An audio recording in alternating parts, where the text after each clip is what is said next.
اس کا نتیجہ یہ تھا کہ پاؤں اور انگلیوں کے نشان ملنے کا سوال ہی ختم ہو گیا تھا۔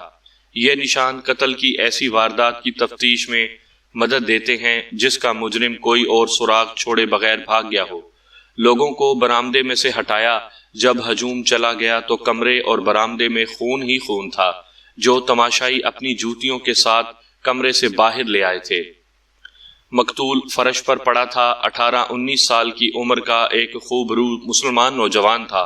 لاش فرش پر پیٹھ کے بل پڑی تھی۔ قمیض ہٹا کر دیکھا، دل کے مقام پر چاقو کا زخم تھا۔ چاقو اس کے قریب پڑا تھا۔ خون بہہ کر دروازے سے بھی باہر تک چلا گیا تھا۔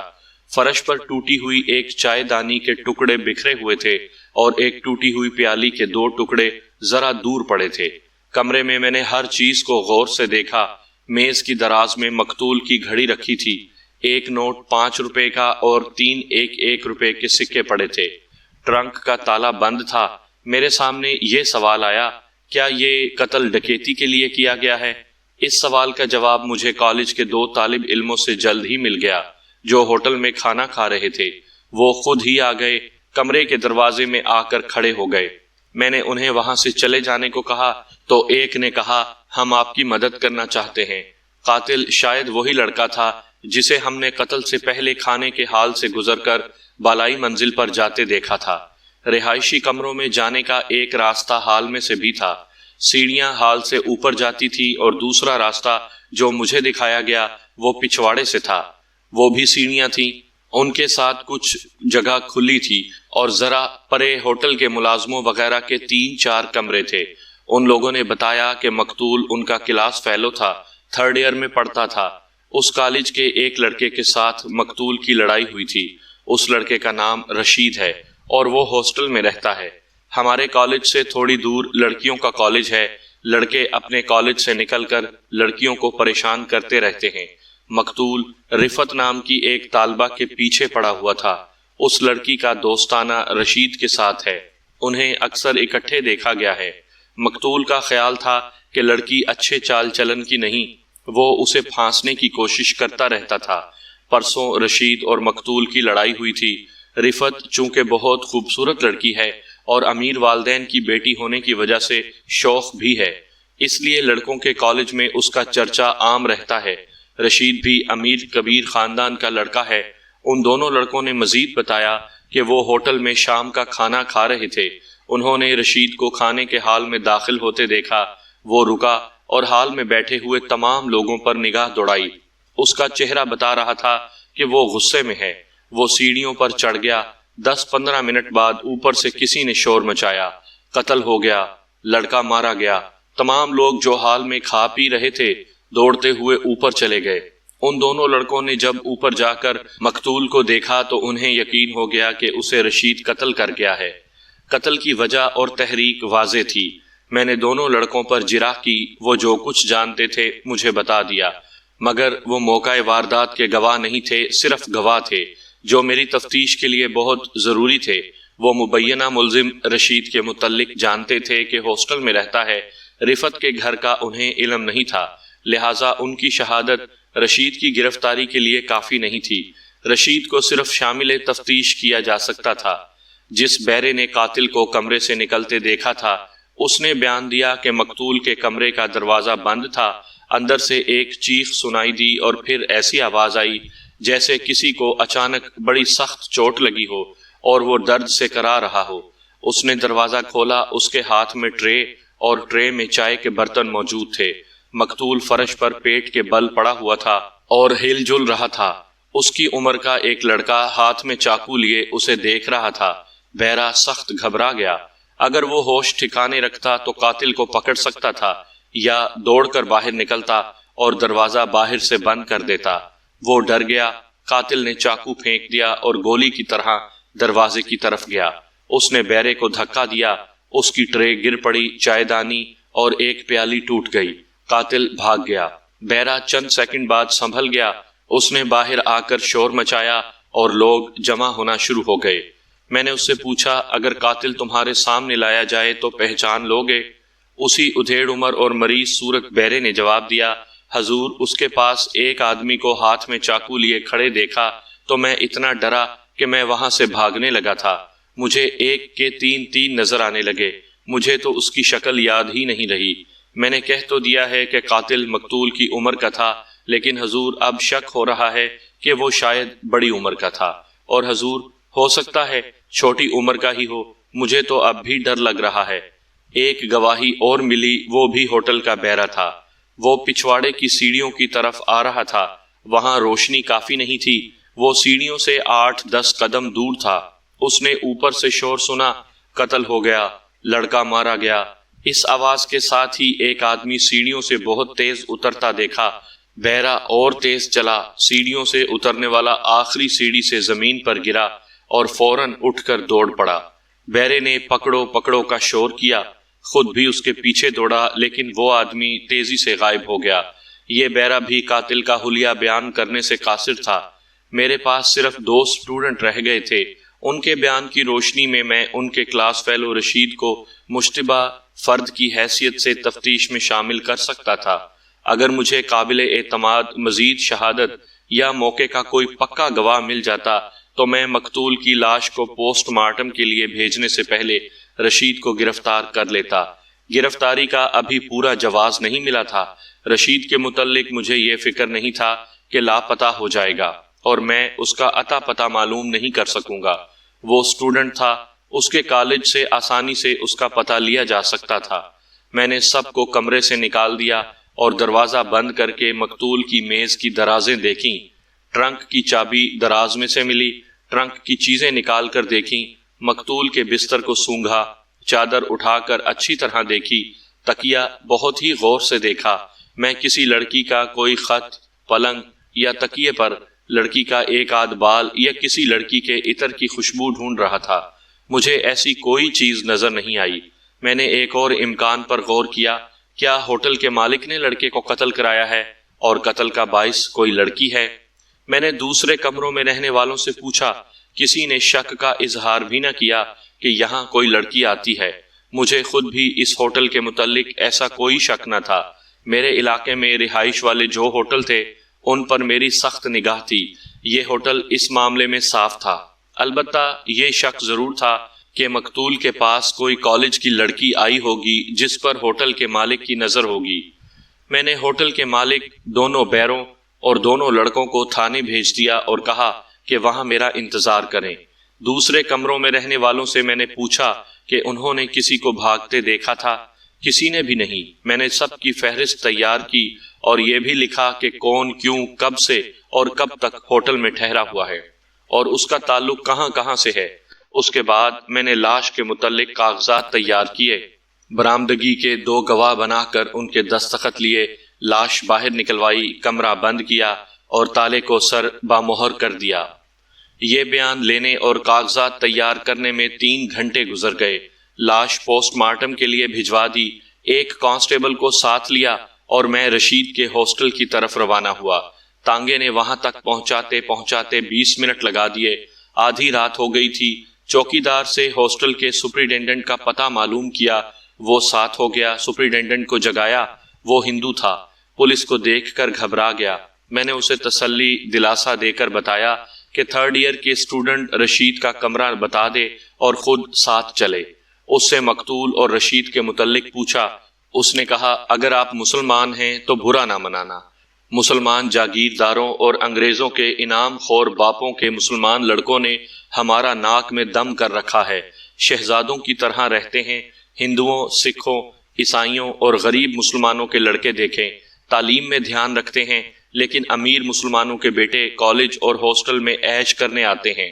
رشید کے متعلق مجھے کئی رپورٹیں ملی ہیں۔ اس کے کمرے میں ایک بڑی خوبصورت لڑکی آتی ہے، کبھی تو 2-2 3-3 گھنٹے کمرے میں اس کے ساتھ رہتی ہے اور کبھی رشید اس کے ساتھ نکل جاتا ہے۔ مقتول کو بھی میں جانتا ہوں، اسی قماش کا لڑکا تھا۔ مجھے یہ بالکل معلوم نہیں کہ ان کی آپس میں کوئی دشمنی تھی یا نہیں۔ رشید کے کمرے کا دروازہ اندر سے بند تھا۔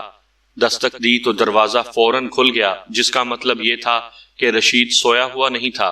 اس نے بتی جلا دی تھی۔ میں نے ایک نظر میں اسے سر سے پاؤں تک دیکھا۔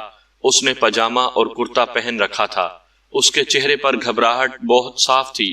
میں نے اسے مسکرا کر کہا، گھبراؤ نہیں بیٹا، میں تمہیں گرفتار کرنے نہیں آیا، تمہارا ایک دوست قتل ہو گیا ہے، اس کے متعلق تم سے 2-4 باتیں پوچھنی ہیں۔ اس نے فوراً کہا وہ مر گیا ہے۔ اسے پوچھنا چاہیے تھا کہ کون دوست قتل ہوا ہے، کہاں قتل ہوا ہے، کس نے قتل کیا ہے۔ اس نے یہ پوچھ کر کہ وہ مر گیا ہے میرا شک پختہ کر دیا کہ قاتل یہی ہے، اور اگر یہ نہیں تو اسے علم ضرور ہے۔ میں نے اسے کہا تم نے چاقو ایسی جگہ مارا ہے کہ اس کے بچنے کی کوئی صورت ہی نہیں تھی۔ وہ سنبھل گیا بلکہ بدک گیا اور ہکلا کر کہنے لگا میں نے اسے چاقو مارا ہے، آپ کس کے متعلق بات کر رہے ہیں؟ میں تو سویا ہوا تھا۔ اس کا لہجہ اور انداز اس کے خلاف گواہی دے رہا تھا۔ میں نے اس سے پوچھا آج شام تم نے کون سے کپڑے پہنے ہوئے تھے؟ اس نے کھونٹی سے لٹکا ہوا ایک سوٹ اور قمیض دکھائی۔ میں نے ان کپڑوں کو اچھی طرح دیکھا، خصوصاً پتلون کو۔ پھر میں نے اس کی ساری پتلونیں دیکھیں جو اس نے میرے کہنے پر میرے سامنے رکھ دیں۔ اس کے بستر کو الٹ پلٹ کر دیکھا، شاید اس نے واردات کے وقت پہنے ہوئے کپڑے چھپا دیے ہوں۔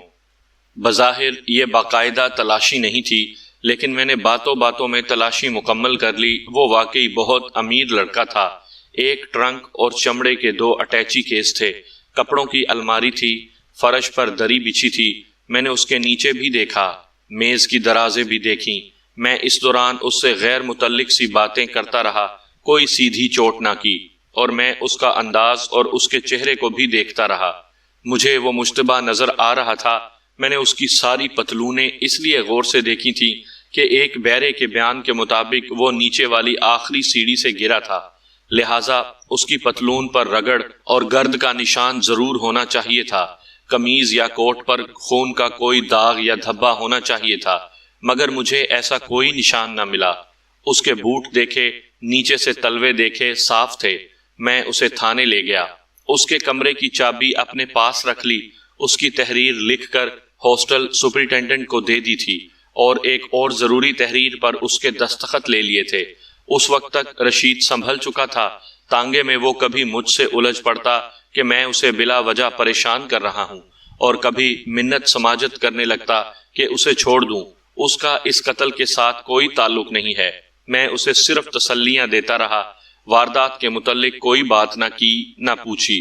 تھانے میں گئے تو میں نے اسے اپنے دفتر میں اکیلا بٹھا لیا اور کہا دیکھو بیٹا، اپنے دماغ سے یہ غلط فہمی نکال دو کہ تمہارے باپ کی دولت اور رسوخ تمہیں قانون کے پنجے سے چھڑا لے گا۔ بادشاہی انگریزوں کی ہے، یہ کسی مہاراجے کی ریاست نہیں۔ اگر تم غصے میں آ کر قتل کر بیٹھے ہو تو مجھے صاف صاف بتا دو، میرے پاس ایسے طریقے موجود ہیں جن سے میں تمہیں نہایت معمولی سزا دلا سکتا ہوں، ورنہ سیدھے پھانسی کے تختے پر جاؤ گے۔ میں نے کسی کو قتل نہیں کیا۔ لڑکا تیز ہو گیا، کہنے لگا آپ پہلے مجھے پھانسی کے تختے پر کھڑا کر لیں۔ میں نے اپنے مزاج میں گرمی پیدا نہ ہونے دی، اور نہ ہی میں تشدد کا قائل تھا۔ انگریز افسروں سے میں نے کچھ گر سیکھ لیے تھے، وہ مشکل کے وقت میں مدد کرتے تھے۔ ایک گر یہ تھا کہ تھانے داروں کی طرح روب نہ جھاڑو، اور کوئی غصہ دلائے تو غصہ نہ کرو۔ ملزم اور مشتبہ کو دوستی اور ہمدردی کا جھانسا دو اور اس کی دکھتی رگیں پہچانو۔ میں نے رشید کے کندھے پر ہاتھ رکھ کر کہا بیٹا، میں نے یہ تو نہیں کہا کہ تم نے قتل کیا ہے، میں تو ابھی بہت سے آدمیوں سے یہی بات کہوں گا جو تمہیں کہہ چکا ہوں۔ تم مسلمان کے بیٹے ہو، میں بھی مسلمان ہوں، میں بلا وجہ تمہیں پریشان نہیں کروں گا۔ میں یہ کبھی برداشت نہیں کروں گا کہ ایک مسلمان لڑکا ہندوؤں اور سکھوں کے سامنے ایک لڑکی کی دوستی کے سلسلے میں قتل کے الزام میں عدالت میں پیش کیا جائے۔ تم ذرا میری مدد کرو، رفت کیسی لڑکی ہے؟ تمہارے علاوہ کسی اور کے ساتھ بھی اس کی دوستی ہے؟ اس کا رنگ پھیکا پڑ گیا۔ مجھ سے پوچھا آپ رفت کو کس طرح جانتے ہیں؟ میں یہ بھی جانتا ہوں کہ رفت پر تمہاری اور مقتول کی چپکلش تھی۔ میں نے اسے بتایا تمہاری اور مقتول کی ہاتھا پائی بھی ہو چکی ہے۔ تم آج شام اس ہوٹل میں گئے تھے جہاں مقتول رہتا تھا، تم اسے قتل کر چکے تو ایک بہرا اندر آ گیا، تم اسے دھکا دے کر بھاگ گئے۔ میں یہ بھی جانتا ہوں کہ تم آخری سیڑھی سے گرے تھے۔ میں یہ بھی جانتا ہوں کہ تم نے مجھے اپنی 6 پتلونیں دکھائی ہیں، اور تم نے 7ویں پتلون کہیں چھپا دی ہے۔ تمہارے کمرے میں رفت کے ایسے نشانات موجود ہیں جنہیں تم چھپا نہیں سکتے۔ کمرے کی چابی میرے پاس ہے، اور میں نے اسے کہا مجھے 2 ایسی باتوں کا علم ہے جو تم سمجھتے ہو کہ کسی کو بھی معلوم نہیں، لیکن میں چاہتا ہوں کہ وہ 2 باتیں تم خود مجھے تفصیل سے بتا دو تاکہ میں اس تعاون کے بدلے تمہیں پھانسی اور عمر قید سے بچا سکوں۔ اس کی آنکھیں ٹھہر گئیں اور وہ میرے منہ کی طرف دیکھنے لگا۔ میں نے اس کی آنکھوں میں آنکھیں ڈال دیں۔ اس پر تو جیسے سکتہ طاری ہو گیا تھا۔ میں نے اسے پوری طرح پچھاڑنے کے لیے پوچھا، رفت کی سبز رنگ کی چوڑیاں تمہاری پسند ہیں یا رفت کی؟ وہ کچھ بھی نہ بولا۔ اس کی آنکھیں اور زیادہ کھل گئیں۔ میں نے کہا، گوری رنگت کی کلائی پر گہرا سبز رنگ کوئی اچھی پسند نہیں، یہ تو دیہاتی سا ذوق ہے۔ میں جب تمہاری طرح نیا نیا جوان ہوا تھا تو بھورے بالوں والی گوری رنگ کی لڑکی کی کلائیوں پر فیروزی رنگ کی چوڑیاں پسند کیا کرتا تھا۔ وہ اچانک سکتے سے بیدار ہو گیا اور بولا، آپ رفت سے مل چکے ہیں؟ اس نے کیا کہا تھا؟ ابھی نہیں بتاؤں گا کہ اس نے کیا کہا تھا۔ میں نے جواب دیا، میں اس سے مل چکا ہوں۔ میں نے جھوٹ بولا، اس لڑکی کو میں نے بالکل نہیں دیکھا تھا۔ رشید کے کمرے میں جب میں نے اس کے کپڑے اور بستر دیکھا تھا تو اس کے تکیے کے کنارے پر ایک لمبا بال نظر آیا۔ یہ ایک پولیس مین کی نظر تھی جس نے یہ بال دیکھ لیا تھا، کسی دوسرے آدمی کو نظر نہیں آ سکتا تھا۔ میں نے یہ بال رشید کی نظر بچا کر انگلیوں میں پکڑا اور اسے اس وقت غور سے دیکھا جب رشید اپنے ٹرنک میں سے مجھے دکھانے کے لیے کپڑے نکال رہا تھا۔ بال بہت باریک اور بھورے رنگ کا تھا۔ یہ کسی عام سی عورت کا بال نہیں تھا۔ بھورے بال ہمیشہ گورے رنگ کے انسان کے ہوتے ہیں، اسی لیے میں نے کہا تھا کہ گورے رنگ کی کلائی پر سبز چوڑیاں اچھی پسند نہیں ہیں۔ اس لڑکی کی چوڑیوں کا رنگ مجھے رشید کے کمرے میں ہی نظر آ گیا تھا۔ اس کے پلنگ کے ایک پائے کے ساتھ دری کی سلوٹ میں سبز رنگ کی ٹوٹی ہوئی چوڑی کا کوئی 1 انچ لمبا ٹکڑا پڑا تھا۔ وہ میں نے اٹھایا نہیں، صرف دیکھا تھا۔ یہ بال اور چوڑی کا ٹکڑا رفت کا ہی ہو سکتا تھا۔ ہاسٹل سپرنٹینڈنٹ نے بتایا تھا کہ یہ لڑکی اس کے کمرے میں آتی ہے اور دیر تک وہاں رہتی ہے، اور رشید کو یقین ہو گیا کہ میں اس کے کمرے میں جانے سے پہلے رفت سے مل چکا ہوں۔ اس کا سر جھک گیا۔ میں اب اس انتظار میں تھا کہ وہ اقبال جرم کر لے گا۔ اس نے سر اٹھایا اور کہا، یقین کریں انسپیکٹر صاحب، میں نے کسی کو قتل نہیں کیا۔ میں اپنی جرح کا اگلا گولا داغنے ہی لگا تھا کہ میرے دفتر کے دروازے میں ایک آدمی آن کھڑا ہوا۔ میں سمجھا کہ رشید کا کوئی عزیز ہوگا۔ میں نے رشید کو دیکھا۔ اس آدمی کو دیکھ کر رشید چونک گیا تھا۔ میں نے اس کے چہرے پر بڑی صاف تبدیلی دیکھی۔ اس آدمی کی عمر مجھے بعد میں پتا چلا کہ 42 سال ہے، لیکن چہرہ اتنا شگفتہ تھا کہ میری سراغ رساں نگاہوں میں زیادہ سے زیادہ 28 سال کا معلوم ہوتا تھا۔ میں نے اسے کہا، میں تفتیش میں مصروف ہوں، آپ باہر انتظار کریں۔ باہر جانے کے بجائے وہ میری میز کے قریب آ گیا اور کہا، ہوٹل کے کمرے میں جو لڑکا قتل ہوا ہے اس کا قاتل میں ہوں۔ میری تمام سروس میں شاید یہ ایک ہی موقع آیا تھا کہ میں بوکھلایا اور مضطرب ہو گیا۔ میں نے ایسے قاتل بھی دیکھے تھے جو میری جرح سے گھبرا کر اپنا جرم مان جاتے تھے، اور ایسے قاتل بھی میرے پاس آئے جنہوں نے اپنی بیوی کو یا اس کے آشنا کو یا دونوں کو قتل کیا اور آلۂ قتل کے ساتھ تھانے میں آئے اور اقبال جرم کر لیا۔ ہر پولیس انسپیکٹر کو خوشی ہوتی ہے کہ تفتیش اور سراغ رسانی سے بچے، مگر اس آدمی نے آ کر کہا کہ میں اس لڑکے کا قاتل ہوں تو مجھے ایسے محسوس ہوا جیسے اس آدمی نے مجھے سر کے بل پٹخ دیا ہو۔ چند سیکنڈ تو میری زبان بند رہی، جیسے میں بول بھی نہیں سکتا۔ میں دراصل رشید کو قاتل قرار دے چکا تھا اور میں اس کے اقبال جرم، ثبوت اور شہادت کی فکر میں تھا۔ اس آدمی نے مجھے گمراہ کر دیا۔ تفتیش کرنے والے پولیس آفیسر کے سامنے کوئی قاتل اقبال جرم کر لے تو اسے اتنی خوشی ہوتی ہے جیسے اس کی بے اولاد بیوی نے اچانک بچہ جن دیا ہو، مگر میں اس آدمی کے اقبال جرم سے معلوم نہیں کیوں خوش نہ ہوا۔ اگر کوئی آدمی تھانے میں جا کر کہے کہ میں نے ایک آدمی کو قتل کر دیا ہے اور وہ لاش بھی برآمد کروا لے تو یہ نہیں ہو سکتا کہ پولیس اسے فوراً عدالت میں لے جا کر سزا دلوا دے گی۔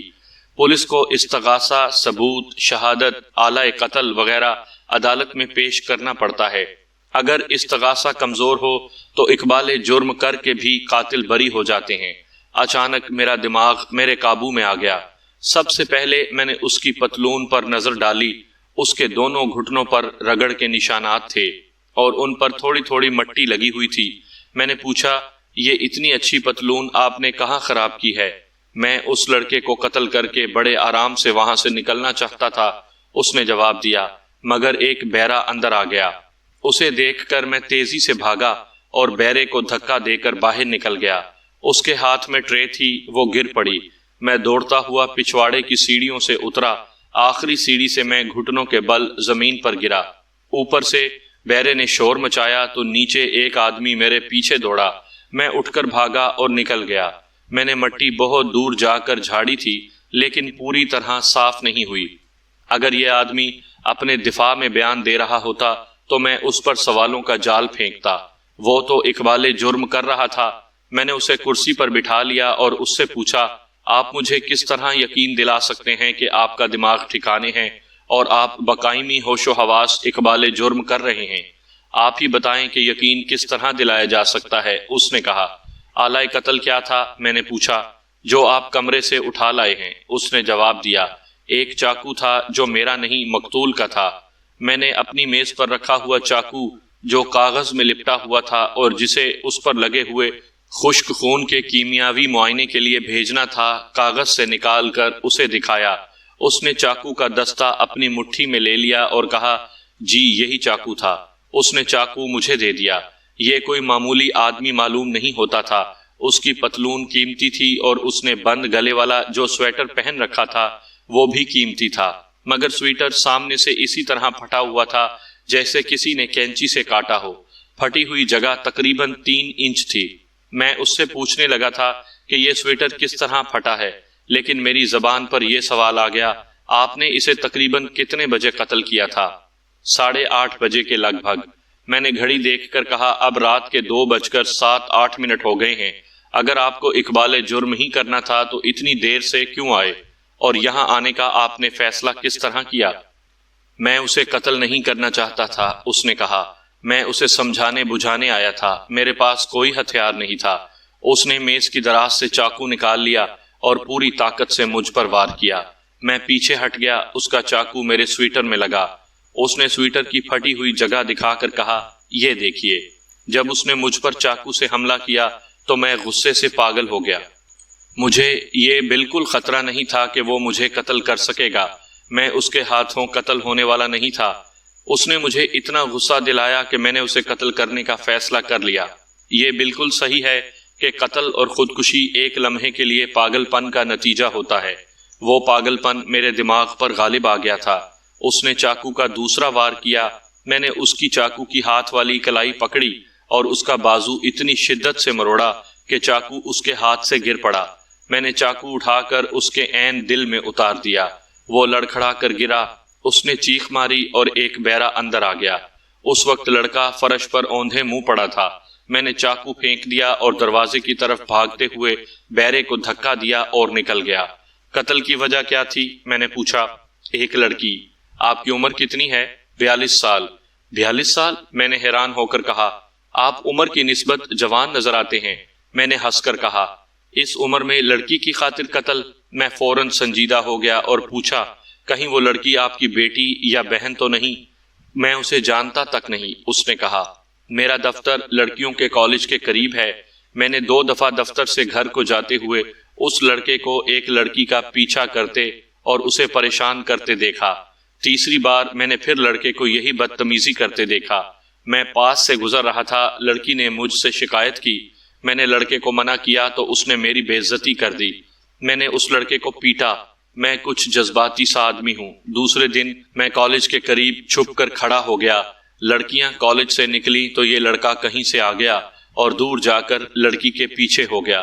میں نے جا کر لڑکے کو پکڑ لیا، لڑکی سے کہا کہ تم چلی جاؤ، لوگوں نے بچ بچاؤ کرا دیا۔ لڑکے نے مجھے گالیاں دیں اور کہا کہ کل تم یہاں آنا، تمہاری لاش یہاں سے اٹھائی جائے گی۔